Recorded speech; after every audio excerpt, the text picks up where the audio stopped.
Hello students, welcome to our online class of class 9 chemistry. Students, इससे पिछले video में हमने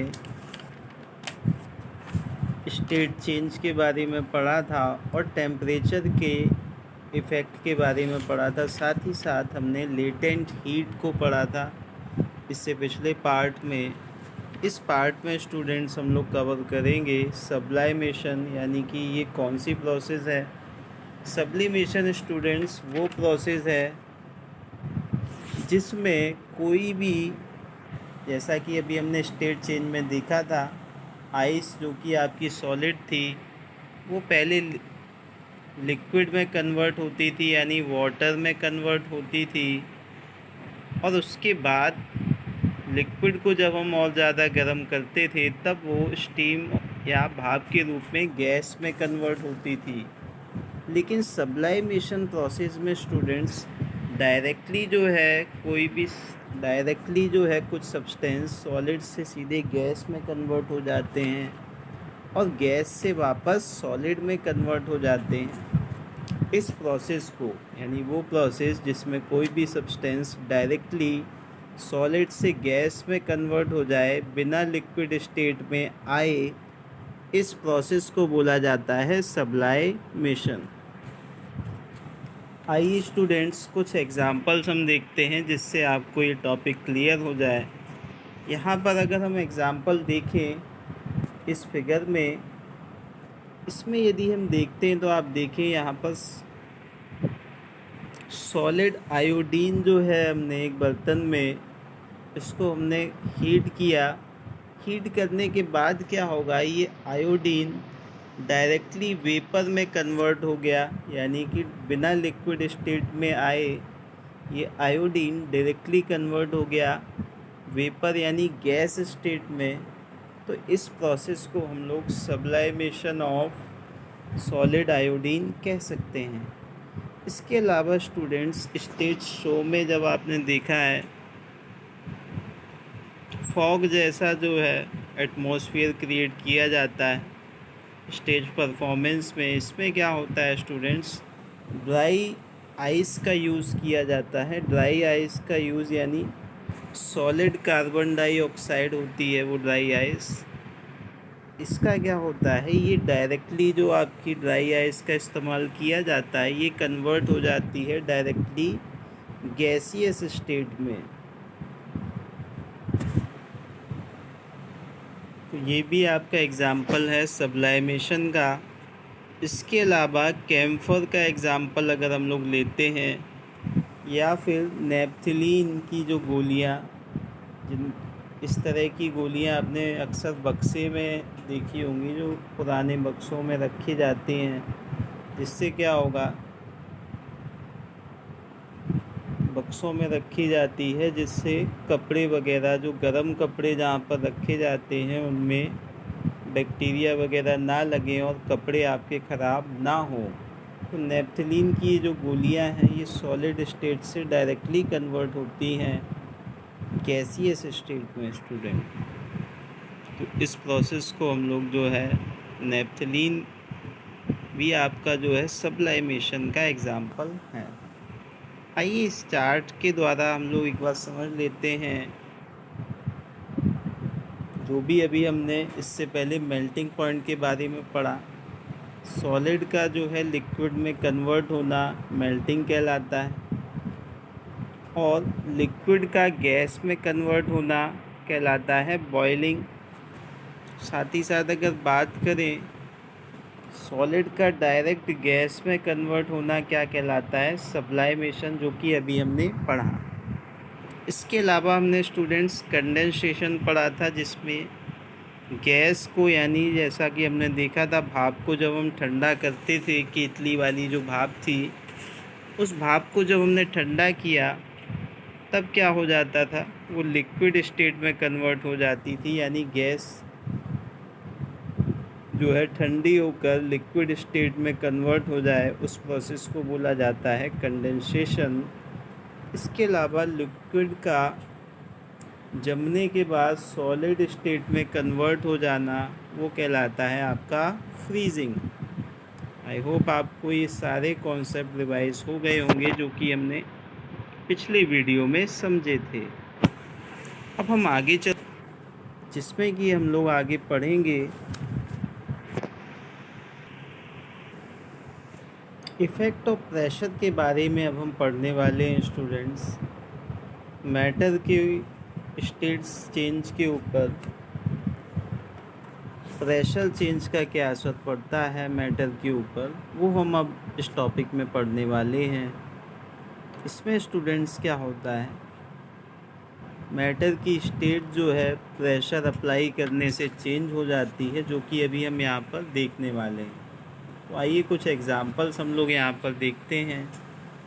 जैसे कि गैस, जैसे इस कंटेनर में हमने क्या रखा है, ये आपका सिलेंडर आप मान सकते हैं। इसमें हमने क्या किया, गैस को कंप्रेस किया, दबाने की कोशिश की। जैसा कि अभी हमने सॉलिड गैस की प्रॉपर्टी में पढ़ा था, गैसेस आर कंप्रेसिबल, गैस को दबाया जा सकता है। अभी क्या है, अगर आप यहाँ पर देखें फिगर नंबर ए में, यदि आप देखते हैं तो आप देखेंगे जो एयर गैस के मॉलिक्यूल हैं वो काफ़ी दूर दूर हैं, लेकिन जब आप इनको दबा देंगे, कंप्रेस कर देंगे, कम जगह में लाएंगे, तो यही मॉलिक्यूल्स आप देखें फिगर नंबर बी में काफ़ी नज़दीक आ जाते हैं। और अगर आप इनको और ज़्यादा कंप्रेस करेंगे और इनको कूल करेंगे, ठंडा करेंगे, तब आप क्या देखेंगे। सो स्टूडेंट्स, जैसा कि आपको समझ में आ गया होगा इन फिगर्स को देखकर, यहाँ पर अगर हमने देखें तो इसको अगर हम एक सिलेंडर मान लें, इसमें जो अभी गैस के पार्टिकल्स हैं वो काफ़ी दूर दूर हैं, लेकिन जब हमने इसको कंप्रेस किया, फिगर नंबर बी में अगर आप देखें ये मॉलिक्यूल्स काफ़ी क्लोज आ जाते हैं। फिर अगर हम लोग फिगर सी को देखें, जिसमें हमने गैस को और ज़्यादा कंप्रेस किया, तो इसके मॉलिक्यूल्स काफ़ी क्लोज आ जाते हैं। और जब मॉलिक्यूल क्लोज आ जाते हैं तो आपने देखा था क्लोज मॉलिक्यूल जो है आपके लिक्विड स्टेट में पाए जाते हैं। यानी जब इंटरमॉलिक्यूलर स्पेस कम हो जाएगी तो गैस हमारी कन्वर्ट हो जाती है लिक्विड स्टेट में। तो वो जो आपके सिलेंडर होते हैं रसोई गैस वाले, उनमें भी आपकी जो गैस है वो एलपीजी गैस होती है, यानी लिक्विफाइड पेट्रोलियम गैस। यानी वो गैस भी आपकी किस स्टेट में होती है, तो गैस हम कह सकते हैं एलपीजी में जो आपकी गैस आती है वो आपकी लिक्विड स्टेट में होती है। आई होप आपको इतना समझ में आया होगा, यहाँ तक कोई दिक्कत, कोई परेशानी आपको नहीं होनी चाहिए। नाउ स्टूडेंट्स, अब हम पढ़ेंगे इवेपोरेशन के बारे में। इवेपोरेशन क्या होता है, वो प्रोसेस जिसमें कोई भी जो है लिक्विड वेपर में चेंज हो जाता है, इस प्रोसेस को बोला जाता है evaporation. The process of changing liquid into vapour state is called as evaporation. यानी वो प्रोसेस जिसमें कोई भी लिक्विड जो है गैस में कन्वर्ट होता है, इस प्रोसेस को बोला जाता है इवेपोरेशन।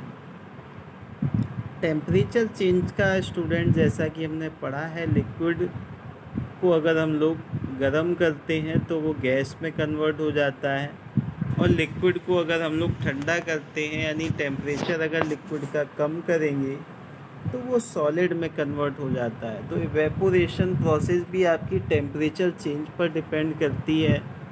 जैसे अगर हम लोग वाटर की बात करें, वाटर भी जो आपकी नदियों का, समुद्र का पानी है, वो भी सनरेज की वजह से इवेपोरेट होकर क्लाउड्स में जाता है, और क्लाउड में वहाँ पर कंडेंसेशन होकर वो बादल बनते हैं, और वापस जो है वाटर साइकिल के थ्रू रेन की फॉर्म में वो वाटर वापस अर्थ पर आ जाता है। तो स्टूडेंट्स, इवेपोरेशन प्रोसेस जो है वो किन किन फैक्टर्स पर डिपेंड करती है, तो वो फैक्टर्स भी जानना ज़रूरी है, जिससे आप इवेपोरेशन के टॉपिक को अच्छे से समझ पाएँ। तो इवेपोरेशन डिपेंड करता है, जैसा कि अभी हमने बात किया, टेम्परेचर पर। यानी टेम्परेचर ज़्यादा होगा तो इवेपोरेशन तेज़ी से होगा। सिंपल आप देख सकते हैं, अगर आपने जो है गैस के बर्नर को आपने तेज़ कर दिया है तो जल्दी से पानी जो है उबल जाएगा, है ना। वही अगर दूसरे इफ़ेक्ट की बात करें सरफेस एरिया की, यानी कि सरफेस एरिया की बात अगर हम लोग करते हैं तो इसमें आप अपने गीले कपड़ों का एग्ज़ाम्पल ले सकते हैं, जिसमें क्या होता है, आपके जो गीले कपड़े हैं अगर आप उनको फैलाएंगे नहीं तो उन्हें सूखने में समय लगेगा। हम लोग अपने गीले कपड़ों को तारों पर, रोप्स पर फैला देते हैं ताकि ज़्यादा एरिया में जो है हीट कपड़ों पर पड़े, ताकि वो कपड़े जल्दी से सूख सके। तो सरफेस एरिया जितना बड़ा होगा उतनी जल्दी इवेपोरेशन होगा। इसके अलावा स्टूडेंट्स और भी फैक्टर हैं, जैसे ह्यूमिडिटी ऑफ एयर। अगर एयर हमारी ह्यूमिड होगी, ह्यूमिड एयर का मतलब उसमें नमी होगी, जैसे बरसात के सीज़न में हवाएं आपकी जो है नमी का मौसम होता है, तो उस समय आपके कपड़े काफ़ी धीरे धीरे सूखते हैं। यानी कि जब आपकी एयर में ह्यूमिडिटी ज़्यादा होगी तब क्या होगा, इवेपोरेशन कम होगा। ह्यूमिडिटी बढ़ेगी एयर में तो इवेपोरेशन की जो स्पीड है वो कम हो जाएगी। वहीं अगर विंड स्पीड की बात करें, विंड स्पीड यानी हवाओं की स्पीड जितनी तेज़ होगी उतनी जल्दी जो है इवेपोरेशन होता है, यानी उतनी तेज़ी से जो है लिक्विड आपका भाप बनकर उड़ता है। सो स्टूडेंट्स, अगर हम लोग बात करें इवेपोरेशन के इफ़ेक्ट के बारे में, इवेपोरेशन का हमारी लाइफ में क्या इफ़ेक्ट पड़ता है, तो इवेपोरेशन का हमारी लाइफ में काफ़ी ज़्यादा इफ़ेक्ट पड़ता है। कई जगह इवेपोरेशन का एप्लीकेशन होता है, जैसे वाटर कूलर, जो हमने घर में कूलर लगा रखे हैं जिसमें हम पानी भरते हैं और उससे अपने कमरे को ठंडा करते हैं। वाटर कूलर में भी क्या होता है, तेज़ गति के साथ जो है वाटर आपका इवेपोरेट होता है और जो एयर है, जो फ़ैन की एयर है, उसको ठंडा कर देता है। इसके अलावा आपने जो है अर्थन पॉट यानी मटके वगैरह अपने घरों में देखे होंगे, जहाँ पर ये जो मटके का पानी है वो भी इवेपोरेशन की वजह से ठंडा हो जाता है। साथ ही साथ इवेपोरेशन के एप्लीकेशन, तो इवेपोरेशन का जो एप्लीकेशन है आपका सॉल्ट बनाने में किया जाता है। इसमें हम लोग सी वाटर को इस तरह से अलग अलग टैंक्स बनाकर सी वाटर को हम लोग अलग अलग जमा कर देते हैं और इवेपोरेशन की वजह से वो वाटर जो है आपका वेपर बन के उड़ जाता है और समुद्र के पानी में जो नमक की मात्रा होती है वो नमक उसमें रह जाता है और उस नमक का जो है हम लोग यूज़ करते हैं हमारे घरेलू उपयोग में। नमक का आप सभी यूज़ जानते हैं, हमारी सब्जियों में, जो भी हमारे फूड प्रोडक्ट हैं उसमें सॉल्ट का एक इम्पॉर्टेंट रोल होता है। सो आपको यहाँ पर समझ में आया होगा स्टूडेंट्स। सो स्टूडेंट्स, हम कह सकते हैं कि मैटर जो है, जो मेन स्टेट है, वो तो आपकी 3 स्टेट होती हैं, सॉलिड, लिक्विड और गैस। इसके अलावा 2 और स्टेट जो है डिस्कवर की गई हैं अभी तक, इसमें आपकी होती है प्लाज्मा और दूसरी है आपकी बोस-आइंस्टीन स्टेट।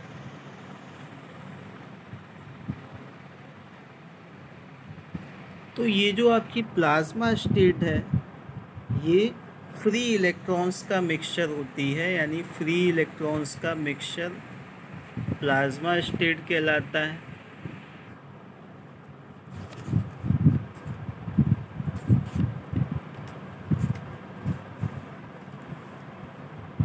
बाकी जो है स्टूडेंट्स, बोस आइंस्टीन स्टेट की अगर बात की जाए तो स्टेट के बारे में ज़्यादा इन्फॉर्मेशन अभी फ़िलहाल अवेलेबल नहीं है।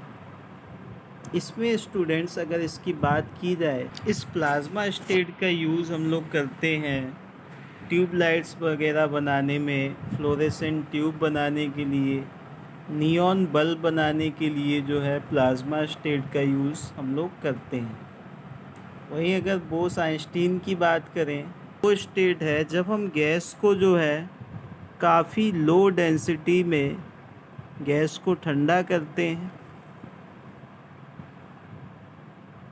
टू सुपर लो टेम्परेचर, यानी काफ़ी कम टेम्परेचर पर जब हम गैस को रखते हैं उस समय जो स्टेट देखने को मिलती है उसी स्टेट को नाम दिया गया है बोस आइंस्टीन स्टेट। स्टूडेंट्स, इस स्टेट को 3 साइंटिस्ट ने डिस्कवर किया था जिनका नाम है कॉर्नेल, कैटरली एंड वाइमन। ये सारे जो है साइंटिस्ट यूएसए के थे जिन्होंने मैटर की इस 5वीं स्टेट को डिस्कवर किया था।